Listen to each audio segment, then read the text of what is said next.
Oh yeah, we can have a good time. I mean, it involved a train fire and all kinds of shit. Scott basically lived in a junkyard. His dad had, how many cars did your dad have, Scott? 270? Something like that, yeah. He had like 270 cars packed onto about 13 acres out in Argyle. And in the summer of 2000, there was a passing train with a bad wheel bearing, and it was just sending sparks. And it was September. It was like September 9th, I think.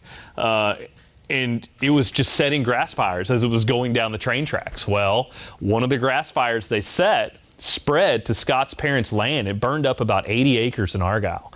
And I had a full-time job back then. I was traveling home, and I was in Oklahoma. And I remember looking south and went, damn, somebody's stuff is on fire.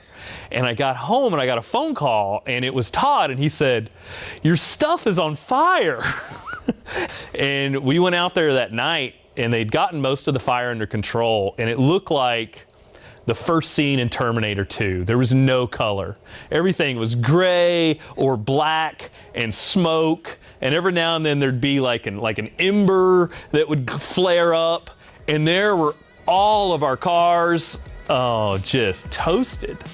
And it turns out that train companies are pretty well insured.